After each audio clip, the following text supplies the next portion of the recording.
Back in the 1950s, the normally unappealing combination of rough roads and long distances inspired a spasm of extraordinary motoring contests. They were called Around Australia Reliability Trials. There have been others since, but those early marathon car rallies aroused staggering levels of interest. H.R. Smith of West Australia typifies the enthusiasm. He travelled 2,500 miles to the starting point. Harassed mechanics after a rush of checking are ready for anything. Well, almost anything. She's a stock model, mister, and not souped up either. Saville Brothers Holden undergoes pre-trial inspection, and driver Jack Brabham attaches the official Redex stencil. The Redex trials were a big thing, not only for this country, but they received worldwide recognition. And I'm sure that everybody who was in those trials will never ever forget them. And I'm certainly sure that I won't. It was incredible, and I don't think it could ever happen again.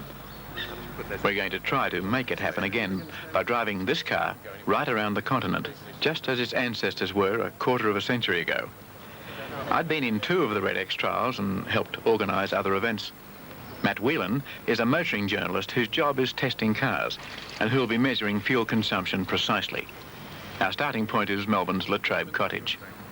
9 cans of soft drink, that should keep you going to Geelong? Geelong, yeah. In the 6 years from 1953 to 1958, there were 9 Around Australia trials, 3 Redex, 3 Ampol and 3 Mobilgas. The competitors were, or became, national celebrities. Radio star Jack Davey and his custom line is on his way. Wild horses, or even leopards, wouldn't keep Lucille Christian of the Arthur Murray School of Dancing out of it. Jellic-Knight Jack and his brother Ray Murray get underway in their Grey Ghost. That's the car that won the 54 Round Australia trial. And who's this? Jack Witter. He seems determined not to waste any time getting to bed. For Grandma Blanche Brown and her 1927 Rolls-Royce, it was their 3rd and toughest Ampol trial. For Evan Green, director of the trial, the start meant the end of months of planning.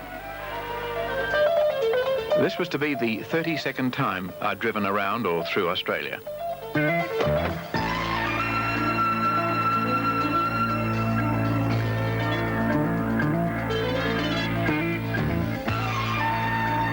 We were heading west, around the Victorian coast, where an earlier trial had run into trouble, as recorded by the radio star of that era, Jack Davey.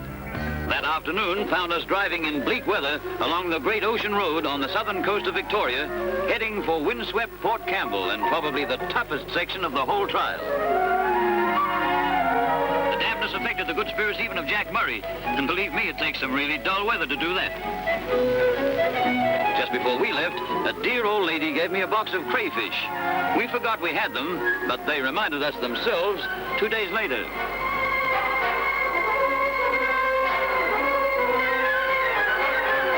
This section brought the leaders to grief. 5 inches of rain had turned the road into a quagmire. Tubby Black of Terrigal made it by tearing through full bore in 2nd gear. Behind him, Doug Hughes and Queenslander Kevin Hogan followed his example.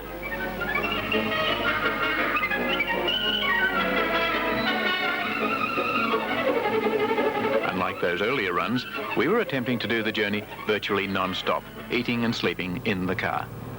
Don't mind how far you go in a car, as long as you can lie down and sleep. I don't know about you, Matt, I just cannot sleep sitting up. In the 2nd Redex trial I went in 1955, I kept on falling asleep and hitting my head on the side of the car, on the pillar, or the front, on the windscreen. I ended up covered in bruises all around the left-hand side of my face and head. And I got so tired I just didn't care. You know, you'd fall over and hit something and just stay there and let your head bounce against the pillar. That was the bad old days, even before my time. People say, why do you keep on doing it? It's only because the cars are getting more comfortable. I enjoy it. The dust was probably the worst, you know, apart from the tiredness, which became a factor on very long stretches. But I've been in dust so thick that we had to have the windscreen wipers on to shovel it off the screen. You'd hit a bump and the dust would rise in a layer from the top. It would shuffle up like a deck of cards rising until you couldn't breathe. People used to try surgical masks and painters' masks, but they were so hot they were intolerable, so you just swallowed the dust. I think anyone who went in the old Redex trials has got a permanently damaged throat from all the dust they swallowed. Dust up to 3 feet deep. Dust that roads, sift into engines and men's lungs. An almost impenetrable screen, blinding crews of following cars.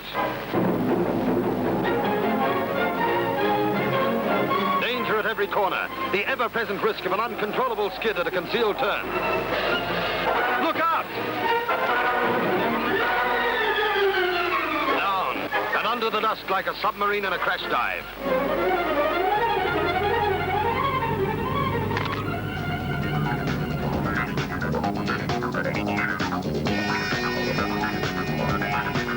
The car is a 4-cylinder Commodore, an absolutely standard model, except for spotlights, two-way radio to talk to the film crew, following our identifying 4 yellow spots from the air, and an extra fuel tank to take us through the nights non-stop. Adelaide. Ours was a quiet passage through the South Australian capital, which used to turn on rowdy welcomes for its visiting drivers. I started trial driving in the first Redex trial, which was a sight to behold. Most of them were laden down like trucks. There was pickaxes and shovels on the ceiling and even oars on the back of some of them. It was quite an interesting thing, and we were not without all the garbage in our car. And I certainly learnt on that trial that weight was paramount, and we kept everything down to a barest minimum. Even our personal toiletry we kept down to a barest minimum, and Doug Stewart and I used to share a toothbrush, and we even got around to cutting the handle off it. With our toothbrushes intact, we notch our first 24-hour mark. The car has covered 2,007 kilometres and reached the start of the Nullarbor Plain.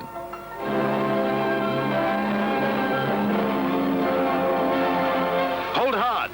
An emergency petrol tank exploded in this Citroen. Driver Frank O'Shea and his co-driver had to make a dramatic leap for life. The car's only 6 months old, but in a few minutes it's a burnt-out shell.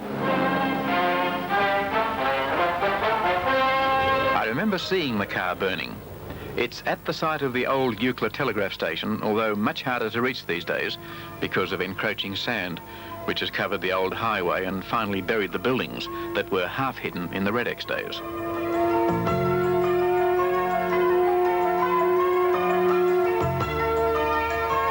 Crossing the Nullarbor in those days was completely different to what it is now, of course.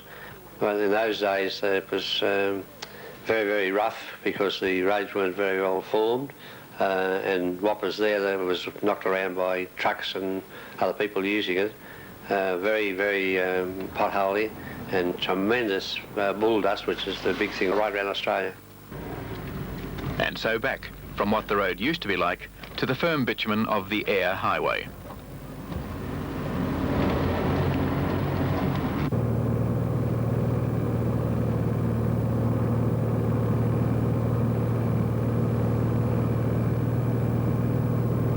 Nullarbor, of course, is very dusty, and they'd put some fences up there. And we pulled up to open a gate that was shut, and the dust that we'd been bringing up, of course, piled all over us. And while we were out opening the gate, 2 boys driving a standard ran into the tail of the car and pushed it forward, I think, about 8 feet, and knocked the gatepost out of the ground.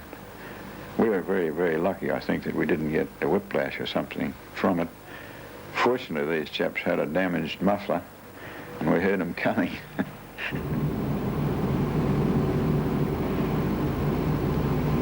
We hope to complete our journey in about 10 days, against the 2 to 3 weeks of the old trials, and we plan only 15 fuel stops all the way round.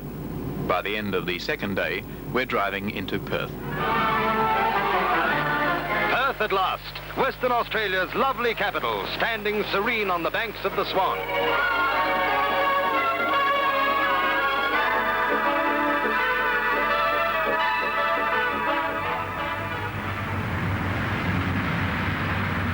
Highway 1 was our main route, and to reach Perth, we'd followed it all the way, looping south through Esperance and Albany, and meeting a violent storm that followed us all the way into the West Australian capital.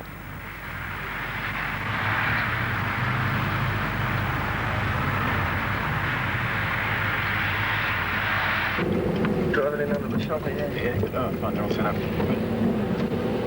Yeah, look. Hi, Dan. Hello. How are you? Hello, thank you. Evan Green. Jamie Birkenhead. Hello, Jamie. Welcome to Perth. Thank you. Not a very good day. Glad you made it. No. And not very much of a sunny city today.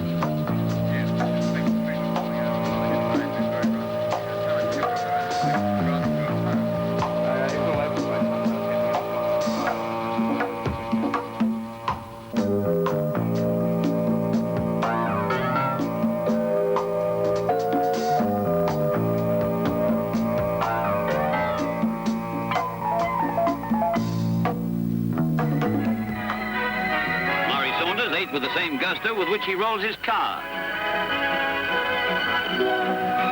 So did Witter. Granny Brown and Kath Price took tea like ladies. But my talk with David Mackay was disturbed with a jerk. The jerk was that maniac Murray and his water pistol. Old Jack was going through an egg flip stage in this year, and he decided that, along with some cartons of fresh milk, he wanted a dozen fresh eggs at about 10 points around Australia. But just as the event began, Jack went off egg flips. But here we are, burdened down with 10 lots of a dozen eggs being delivered to us all points around the way. And by the time we got to Mount Isa, we had enough eggs in the car to set up a delicatessen. And finally, we said, I'm going to throw them. So he gets a dozen eggs, and he goes, whack! But he'd forgotten to wind down the window.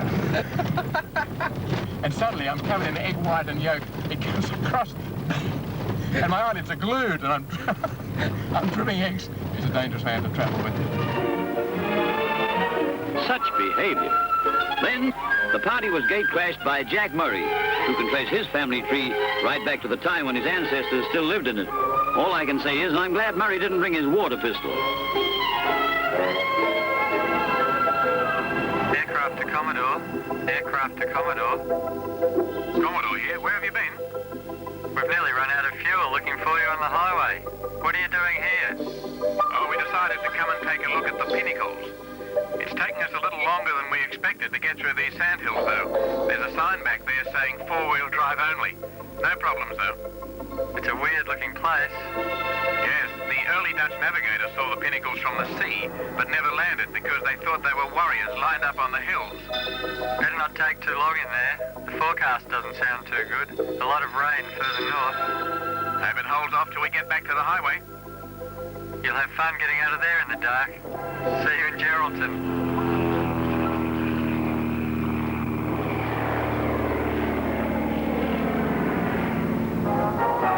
This citron typifies the large entry from continental manufacturers. Australia, Britain, France, Germany, USA, Italy, and Czechoslovakia are all represented. Estimated total value, £250,000. As in every control, Jack Davies, star of the airways, was the centre of interest. He looks tired. Boy, does that shower feel good. Ask Lloyd Davies. And that toothbrush is going to know it's been on a reliability trial, too. And so to sleep. The chance to dream.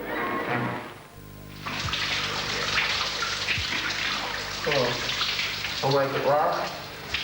Geraldton was a shower stop. We'd now been on the move for 3 days and 2 nights, a time when tiredness starts to bite. It's going to be a bad night. You can drive tonight.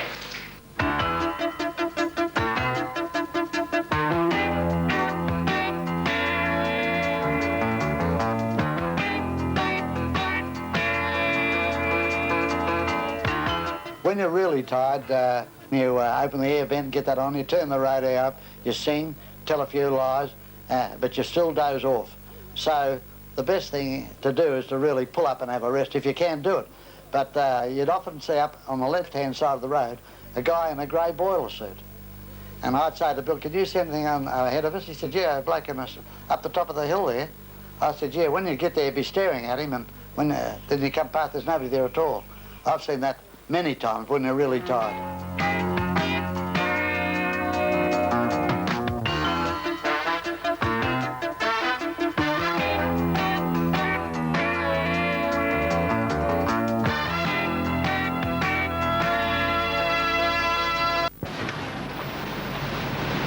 North of Carnarvon, the road is awash.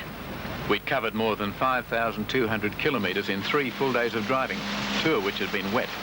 After years of drought, floods were on their way, and despite weariness, we had to get through quickly or face the risk of being trapped in this region for a week or 2. It's a paradox, but in dry country, rain is a real hazard.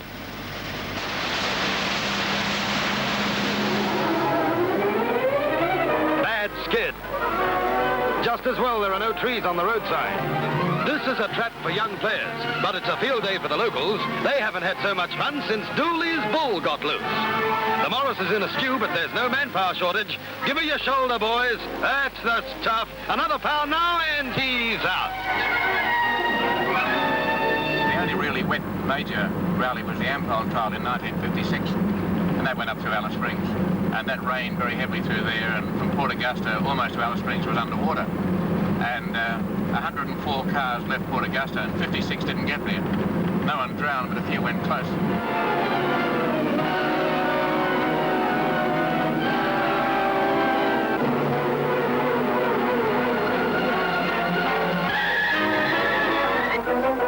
Look out, cattle ahead. One mistake and they're staked. No use crying over spilt milk. Look out again. The wildlife round here is really wild. And this will show you how fast a roo can hop. We're doing 50. Hooroo. It's always been bad up here. You know, Jack Murray and I, when we did a run here 10 years ago, we made count one night north of Carnarvon of the number of kangaroos we physically had to avoid. You know, once we had to either brake or run up the road. And we did that 165 times in the night. They're lovely creatures. I hate the thought of hurting them. They take fright and they run in such erratic patterns that it's very hard to avoid them. We come over the top of the rise. It's about 200 miles southwest of Alice Springs. And here's the Volkswagen down the bottom, and there's a big red ruin. We pull up alongside them. They said, "Oh, fantastic. What about taking a picture for us?" So I said, "Yeah, right." So this roo is a big red roo. They grow 6'6" when they're squatting, head about this long, and he's just laying there on the ground. So Frank said, "We're going to prop him up and get you to take the picture. One of us on each side of him." I said, "Righto." I said, "Well, why don't you put your that coat?" He had a sports coat, a brown sports coat. I remember it well because I buttoned it up. The buttonholes he'd hardly used it were tight. Put it on the roo. They're easy to dress with their two arms, so he just popped the coat on, buttoned it up. And he put his tail out behind him. It was about that thick at the back there where it left his body. Put it out, and he's in between. So I get in front, and just as I go to take it, the roo leapt one leap, boom, nearly knocked me over, and he's gone.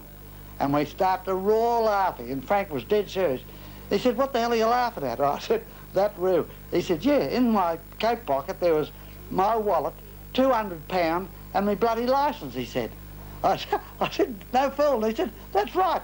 So Alice Springs had in their paper, anybody shooting with a telescopic sight, to see a kangaroo with a brown sports coat on, it belongs to Frank Kleine.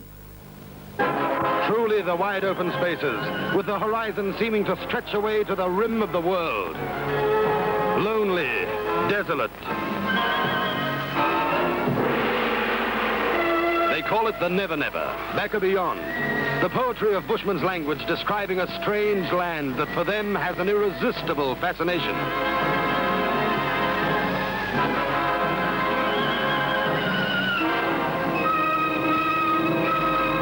Westward still toward Broome, pushing cars to the limit of their endurance. Just watch that Hudson fly.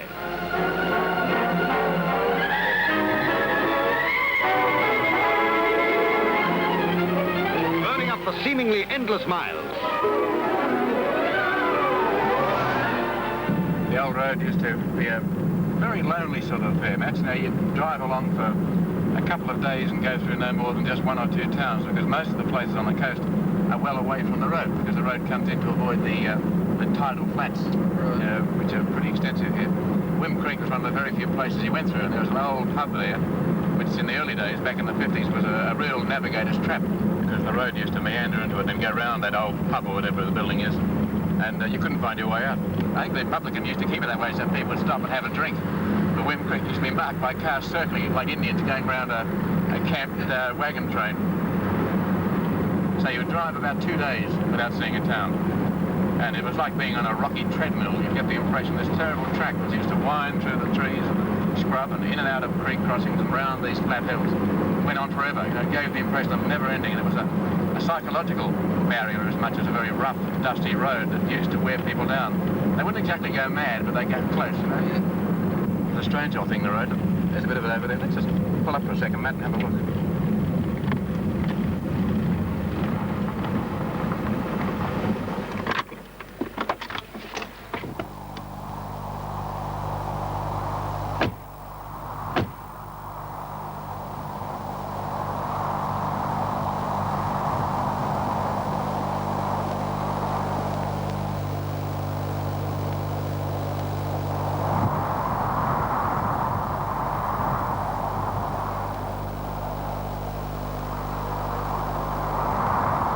We were fairly lonely at the time.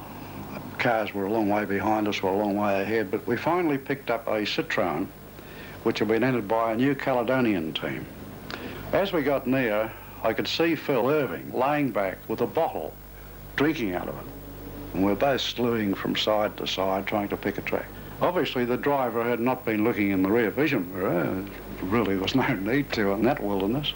But just as we got this front wheel level with the back wheel of the Citroen, Phil finished his drink and nonchalantly threw the bottle out the window. It hit the bonnet of the VW, fortunately bounced off and didn't go through the windscreen, although it was headed right for us one stage. Anyway, we got into Broome, I think it was, and I walked up to him and chiacked him. I said, Christ, what sort of a state have these trials got to you when you got to throw bottles at your competitors? And some smart journalists were standing nearby, and he beat the story up, and it made the headlines in Sydney of irate tired drivers begin battle of bottles. We arrive in Broome in time to greet Les Miller. Despite losing no points from Darwin, he says, "Man, I've had it." At the control, drivers make a beeline for any sort of washing facilities. The dust comes off in the form of diluted mud packs. Volunteers of the Country Women's Association cook a special meal that no competitor will ever forget. Tired men these, showing visible signs of a rugged ordeal. 9 continuous days at the wheel to date, 4,652 miles covered. Bill Murray is cracking up, so Gelignite Jack decides on suitable treatment. Playfully tossing sticks of Gelignite has been Murray's hobby throughout the trial, a habit police have failed to applaud. Not the highway, but a road into the Kimberleys beyond Derby, which we reached in just under 4 days' travel. The main road is further south. This one heads through the King Leopold Ranges towards Kununurra. We were searching for rougher roads to give us a link with the old days.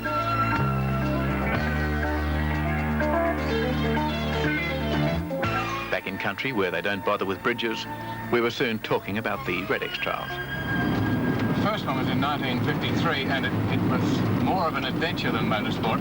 It followed the war years. Rationing had only ended a couple of years before, and people hadn't been able to travel, so there was a great pent-up feeling of wanting to get out and move around with the new freedom that existed in the post-war years. And of course, when the event started, no one, particularly the newspapers, could believe the level of public interest. There were 250,000 spectators to see the start. In 1954, that had almost 300 starters, an enormous field. Most of them were absolute amateurs, and very funny. It attracted the professional type, the serious competitor, and the eccentric. And it attracted the eccentric professional like Jack Murray, so you had the complete range of characters. And suddenly, with the beginning of the Redex era, Australians began to realise that they could drive almost anywhere in their own country. In 1957, we went up the Birdsville track, which was really, looking for a very hard place, which introduced another element, the element of the chance of dying by thirst, because we really went into places that were very remote. In fact, on the survey, we got lost north of Birdsville. Our car broke down, and that's as close as I've ever come to not going home. Within 6 months of that event going through to Birdsville, there were people carrying caravans up the Birdsville track.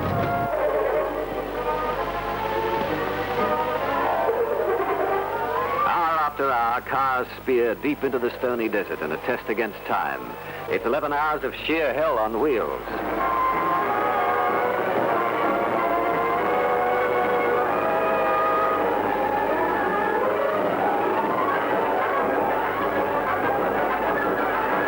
There are sudden traps, and the mud sticks like glue.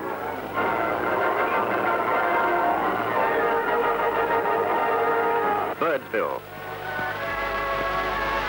This tiny border outpost turns on a big welcome for the men who have blazed their way across no man's land. 3 of the favorites out, Ron Green, Jack Murray, and Wilf Murrell. While Colonial Boy Jack would like to meet the man who made the Birdsville track.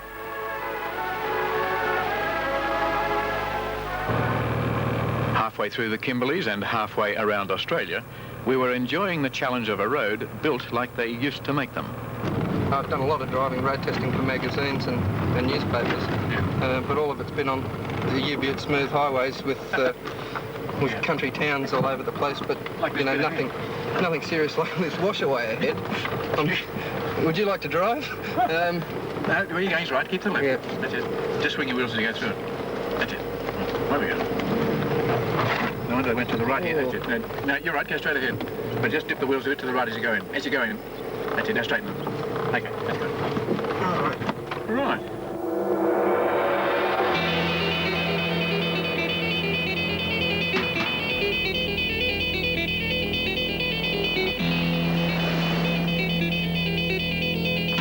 By nightfall, we were picking our way through rocks. This section was supposed to be impassable, but we didn't discover the road was closed until we got through. At least we had the advantage of a quartz halogen spot lamp to choose the best way over the rocks, rather than having to use the old magnesium flares that illuminated the miseries of Redex drivers in trouble. I was driving an FJ Holden, and we had a big boulder coming up out of the sand that wedged between our cross member and the subframe, and it peeled the whole front end completely off the car. And I blocked the trial. I made a name for myself there because I blocked the trial completely. Nobody could get by, and there was no way of getting by. So we had to wait till there were sufficient people arrived in trial cars that we could literally pick the car up, and we carried about 30 or 40 yards to get it off the track. And that was fine. They did that for me very nice, but then they just waved goodbye and left me there. I had a tube blowout, and I got no tube. Well, I've got grass and packed grass on the tyre, and I've driven 20 miles and saved the tyre. Load the car off another direction, and it's a really rough ride, and the grass stinks when it gets hot, but you can get there, and things like those. You just improvise. You can get there. There they go, spread out over nearly 400 miles with the leaders already in Darwin. Even from the comfort of the official plane, you can see they're racing to gain time for much-needed maintenance before they check in at the Darwin control below. Darwin is an outpost town, but first port in Australia for airliners from England, Europe and the Far East. Redex men make for the Commonwealth Bank. These trials sure do cost money. Darwin has an attractive waterfront with good swimming facilities and some mighty good-looking swimmers.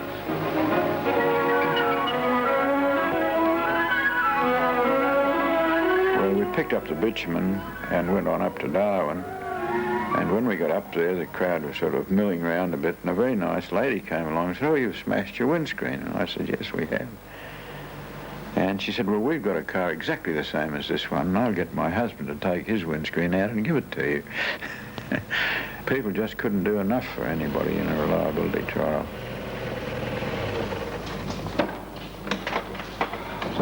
Going very well. Going very well. Yeah. Darwin, and our longest scheduled stop. We have 1 hour. The car is checked. Okay, thank you very much. We got better than 30 kilometres to go on that time. Whereas before up the hills, you can feel the weight and squeeze it through. Now it's just flying. Just going. It's good. Well, on those corrugations, you know, like I said, there's a pen jumping about that high off the dashboard. The worst corrugations I've ever been on, but the thing was driving straight down them. Yeah, they really will unstitch a car. They had corrugations in the corrugations, you know. Terrible. We tried different speeds, nothing worked. We were driving out in the bush and putting the wheels up over the little anthills and so on, because it was better than the corrugations. Here to the front. That's good.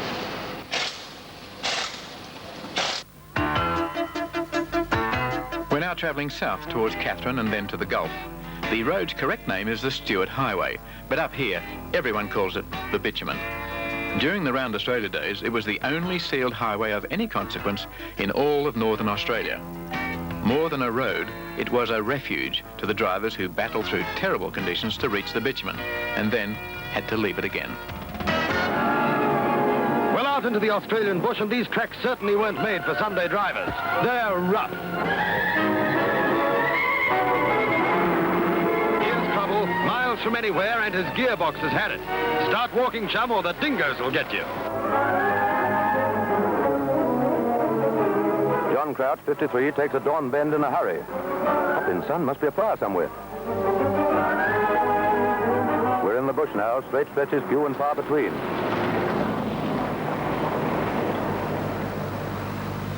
One day, Highway 1 will pass through Borroloola, a Gulf town more renowned for its baking heat than its morning mists.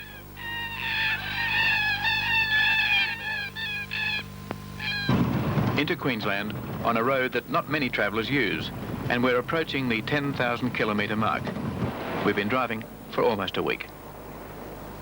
How are you feeling now, Matt? At last, I'm starting to feel on top of it. I have done a couple of times during the trip. Twice, I've just sort of collapsed in terms of holding up my side of the driving.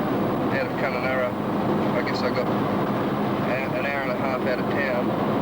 Didn't matter what I did, I just could not keep my eyes open. They're just sort of closing. I sort of shake my head, pull them open, stick my head out the window into the cold air, but no, couldn't keep them open. Well, we didn't get any sleep during the day then, did we? You know, we just missed out on the scheduled rest, and I think that's the problem. If you get out of the pattern of short driving spells and a little bit of sleep, then it's terribly hard to recover, and that's what happened. You know, we were going through there, filming away in spectacular country, and we were 12 hours behind in our sleep. By the end of today, we'll be back into the groove to the extent that we could go around Australia twice or three times without worrying, I think. All the so-called bad parts are just a challenge, and as a matter of fact, I think that's probably what keeps you going better. The fact that things are not going well, and if you're up against, say, twisty, windy roads and rough stuff and unusual things, well, that I think keeps you brighter. Part of our diet, we survived on a diet of bull dust, wakey pills and cigarettes. We estimated that I'd gone through an average of 100 cigarettes a day. Because our aim is to travel as close to the coast as possible, we follow the road through the strange, river-scarred country south of the Gulf of Carpentaria.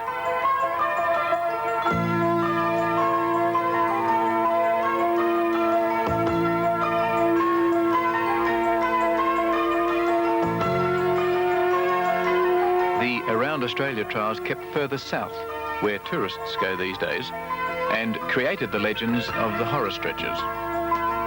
The road was from Cloncurry to Mount Isa, and what they call an up jump. The road goes along straight, a gravel road, and dips, got a big dip in it, and then comes up again, and it goes three in a row. But as we come out, the road turned hard left, and we just caught the edge and did a flip. Okay, over we went, and all the gear fell out in the road, and there was stuff everywhere, and it was about 10 o'clock in the morning. Bill was laying on the road there, he was a bit dazed. I put him under the tree, and he sat up. He said, righto, he said, get it going and we'll take off. I said, can you see it from there? And where would you go on that? To the wrecking yard if they picked it up. And the next minute along comes one of the cadets, hopped out of the car, and he raced over. And I was standing onto the Plymouth. He said, anything you want? I said, yeah, have you got a 9/16 spanner? He said, what for? I said, I'm going to do the brakes while it's up. And he looked at me, and he looked at the other bloke and shook his head and got back in the car and off. He went, he thought, they're nuts. Significantly, each of the three Redex trials was run by a two-man crew, even though the majority of people carried three, and some even took four. But the lighter weight and the greater harmony between two men seems to pay off. When you're tired, and when you're hot, and when you're hungry, and when you're losing points, as you might be in a rally, and therefore growing disappointed, it's very easy for antagonism to grow. It doesn't happen too much with a two-man crew because there's a spirit of sharing that becomes very strong. But in a three-man crew, I've seen some of the most violent arguments. In fact, in the old Redex trials, there were cases of crews getting out of the car, abandoning it, and all catching the plane home. You know, they wouldn't talk to each other again.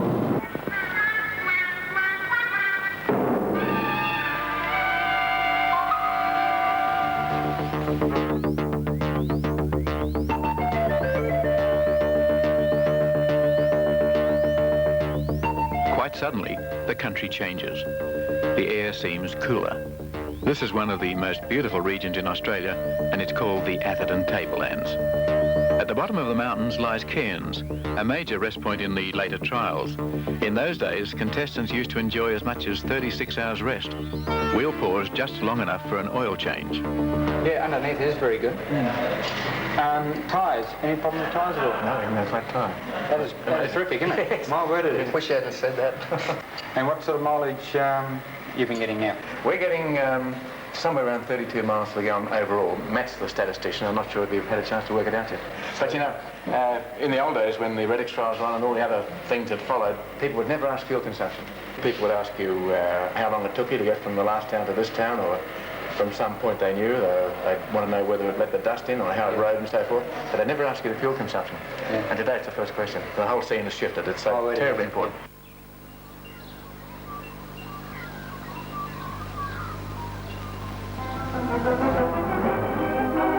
Work won't wait, so the trial cars must, and do, as the sugar train goes by.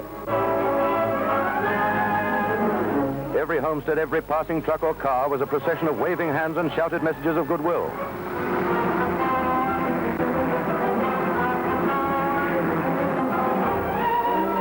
There's Jack Murray approaching the town of Serena with plenty of time up his sleeve. The kids are enjoying every minute of it, particularly as they've been let out of school to watch it.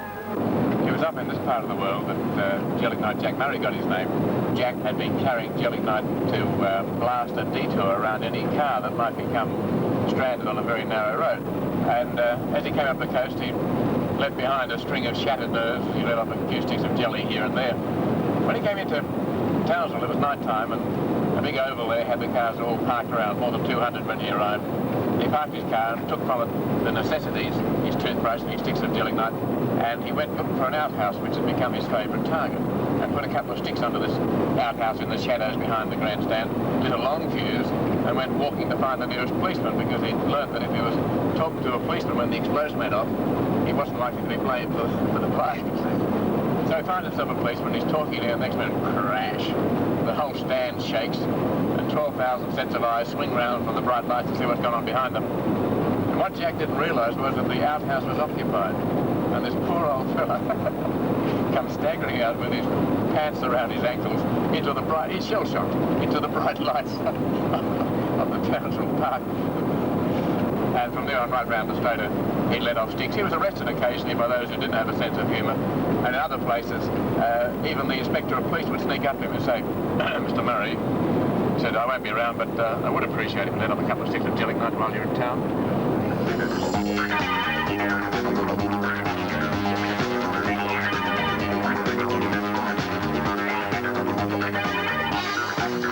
Between Mackay and Rockhampton, the road used to be so rough you couldn't possibly sleep. It was like a destruction course, and the gravel surface was stained with the oil of countless broken sumps. It followed an old railway line, and at one stage we actually put the wheels of the VW onto the railway track because we thought it might be smoother, but after just about losing the top set of teeth with the chattering, we decided no, it would be better back on the rocky road.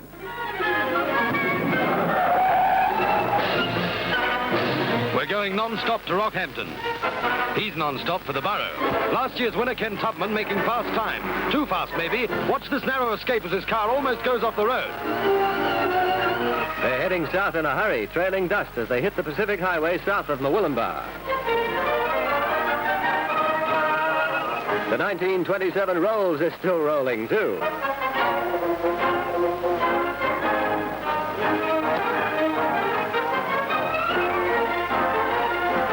The finish is near, but the tension is high as cars cover the last miles of their marathon journey. Witter and Perkins are only 2 slender points apart after 6,000 nightmare miles. This is Witter's 5th trial, and he wants to win. There's naturally an element of risk attached to trial driving. And, under the circumstances, I think I got out pretty clean, although I did have a rather serious accident up in Catherine, trying to climb a tree with a VW that didn't work out too well. Broke my arm in a couple of places and was hospitalised and in plaster for about 16 months. Bill Dennison and Bert Hines in their shiny Holden had tangled with a timber jinker on a corner. We got there just as ambulance men were preparing to take Bill to hospital. Luckily, thanks to his safety belt, he wasn't badly hurt and was up and about next day. Not everyone was so lucky. 5 men died in the events of that era, but the lessons learned resulted in such improvements to cars and safety features that rallies since have been remarkably free of injury. Even city motorists who would never venture beyond the suburban sprawl gained from the so-called reliability trials because they did result in the building of cars that were more reliable and better in significant ways. 6 of the events of the 1950s finished in Sydney, 3 in Melbourne, which is our destination. Because of our long fuel range, we don't need to stop for petrol in Sydney. We'd found the car would cover more than 700 kilometres on the normal tank. And so we had scheduled our final fill on the New South Wales south coast at Maruya, where an old friend and travelling companion was waiting to surprise us.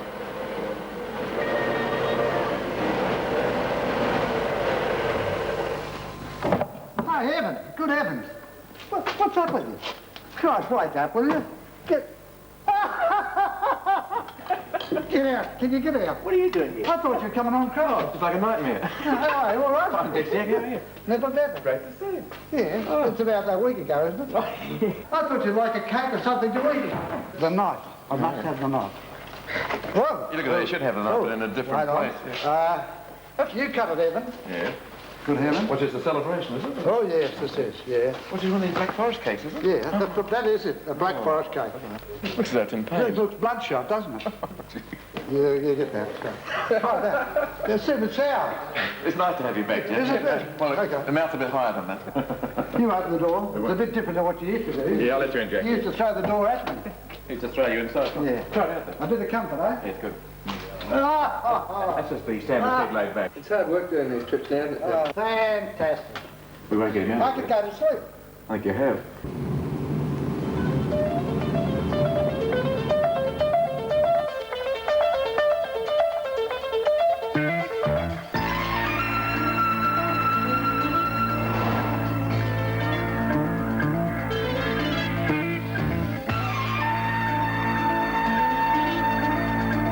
To see the massive crowds that we got from Mossvale up to Sydney on the way home.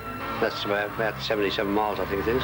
There was people on the road the whole way, up to 20 deep, and round the hills and vantage points. I'd say they were 50 deep. Oh, I've never seen anything like it really for crowds.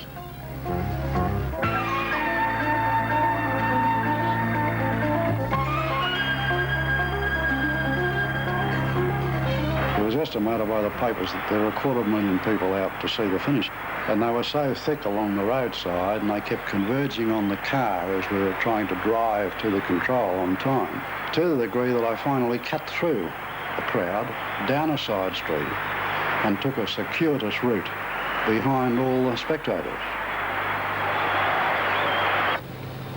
After a journey of 14,883 kilometres, once more we parked the Commodore 4 at Latrobe Cottage. We'd driven around Australia in 10 days and 2 hours. At last. Well, there mightn't be a huge crowd here like there was in the Redex days, but still, good trip. Thank you. Thank you. Witter's the winner. Jack's still clutching a bottle, but this time it's champagne. I knew that there were two areas up in the Kimberleys and across the Gulf where we were going to strike pretty rough conditions. Oh, yeah. But they'd been knocked around by the monsoons, the wet season. Yeah. And the one through the Kimberleys was closed, we discovered, once we got out of it. The only women to complete the course. Mrs. Cat Price and Mrs. Brown check in, 13th in the entire field. Well, you said you could do another trip like last time. Once you've done that, you could just keep going around forever because your body's used to it. The crowd's interest increases as Doug Anderson of Queensland drives into the arena. A really grand performance. But the car's in great shape, Oh, really. the car's good. It's running nicely. Yeah. And giving better fuel figures all the time. It's getting running now, I think. He finished only 8 points behind the Miracle Murray. And what a reception they get. They've gone right round Australia without losing a single point. A magnificent achievement. It's been a test of stamina and skill, a test of man and car. It's funny when we're on trips like this, suffering in the middle of some funny situation, we always start talking about the next one we might do.